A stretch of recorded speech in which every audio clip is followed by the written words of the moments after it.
اگر وزیر اعظم کا ایئر کرافٹ مڈ ایئر میں ہوتا اور اس طرح کا حملہ ہوتا تو پھر اس کا ذمہ دار کون ہوتے؟ اور وزیر اعظم کو، پردھان منتری کو دیش کو بتانا ہے کہ کیا نیتن یاہو نے ان کو یہ بتایا تھا کہ اسرائیل ایران پر حملہ کرنے والا ہے، اور اگر بتایا تھا تو پھر وزیر اعظم کو چاہیے تھا کہ وہ فوراً، پردھان منتری کو چاہیے تھا کہ فوراً اپنا اسرائیل کا دورہ ختم کر کے دیش کو واپس آتے۔ میں اس لیے کہہ رہا ہوں کہ اٹل بہاری واجپئی 1979 میں چائنا گئے تھے، اور جب ویتنام پر حملہ ہوا اٹل بہاری واجپئی واپس آ گئے دیش کو۔ اور اگر اسرائیل نے نہیں بتایا کہ وہ یو ایس کے ساتھ مل کر ایران پر حملہ کر رہا ہے تو پھر یہ تو اسرائیل نے ہم کو دھوکہ دیا، دیش کے 133 کروڑ جنتا کو اسرائیل نے بھارت کی دھوکہ دیا ہے، بٹرے کیا ہے۔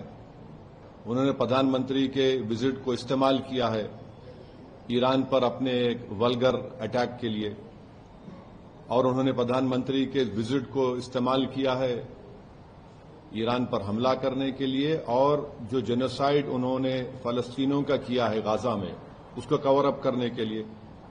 اور تیسرا اس میں میسج یہ جائے گا کہ بھارت ایران کے ساتھ نہیں کھڑا ہے، بھارت اسرائیل کے ساتھ کھڑا ہے۔ اور بھارت کو کیا حاصل ہوا ہے اس حملے سے؟ بتائیے، کچھ فائدہ ہوا بھارت کو اس حملے سے؟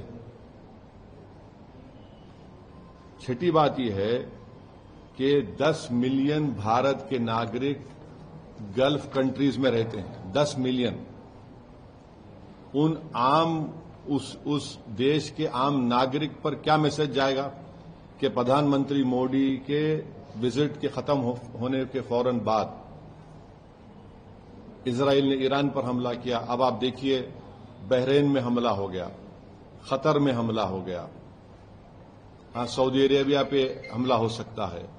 تو یہ وہاں کی جنتا کو ہم کیا پیغام دے رہے ہیں؟ ہم تو ہمیشہ نیوٹرل تھے۔ اگر وزیر اعظم کا ایئر کرافٹ مڈ ایئر میں ہوتا اور اس طرح کا حملہ ہوتا تو پھر اس کا ذمہ دار کون ہوتے؟ اور وزیر اعظم کو، پردھان منتری کو دیش کو بتانا ہے کہ کیا نیتن یاہو نے ان کو یہ بتایا تھا کہ